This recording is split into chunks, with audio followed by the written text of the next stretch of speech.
Tonight, I want to take a few moments to talk about one of the most powerful and relatable stories Jesus told, the parable of the lost son, found in Luke 15, verses 11 through 32. This story reveals the heart of God toward each of us, no matter where we've been or what we've done. Jesus tells of a father who had two sons. The younger son, eager to leave home, demanded his inheritance, essentially saying to his father, "I'd rather have your money than a relationship with you."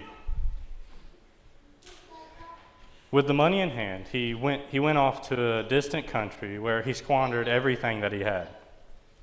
But when reality struck, the money ran out and a famine swept through the land. Starving, the young man found himself working in a pig's pen, longing to eat the food that was meant for the pigs. It was in that moment when he finally came to himself.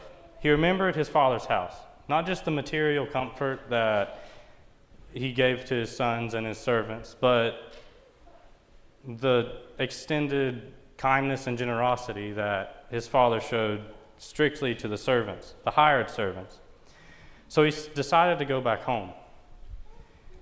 Not as a son, because he had thought that he lost that privilege, but as a hired servant, because hoping that his father would have mercy.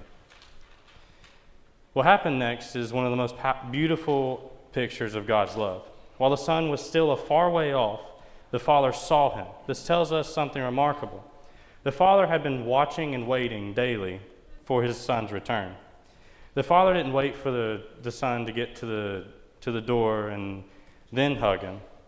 The father ran to him, embraced him, and interrupted his rehearsed apology.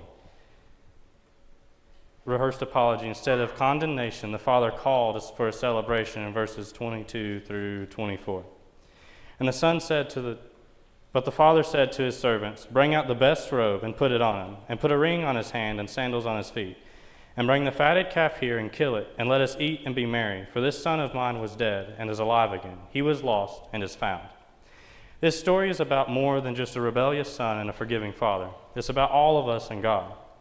At some point, we've all wandered away, seeking fulfillment in places and things that could never satisfy us.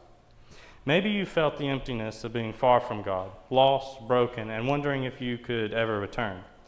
The good news is this: no matter how far you've gone, the Father is waiting for you with open arms. His love isn't based on what you've done or how good you've been. It's based on who He is. A God of grace, mercy, and compassion, as we see in Ephesians 2, 8 through 9. For by grace you have been saved through faith, and that not of yourselves, it is the gift of God, not of works, lest anyone should boast. Right now you may feel like the prodigal son, distant, ashamed, or unsure if you could ever belong in God's house again. But He isn't standing with crossed arms, waiting for you to get your life back together and come to Him. He's running towards you, ready to embrace you. Maybe you've been walking your own path for a while, and it hasn't led to the peace and purpose you thought it would. Maybe you felt the weight of your choices, and you're wondering if you can ever start over. The answer is yes. God's grace makes that possible. Jesus made a way for us to be reconciled to the Father. Through His death and resurrection, our sins are forgiven, and we are welcomed into God's family, not as servants, but as sons and daughters.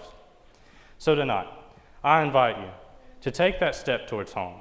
God is waiting. You don't have to clean yourself up before you come. Just come as you are. As we close, I want to leave you with this question: what's holding you back from running to God? Whatever it is, His love is greater.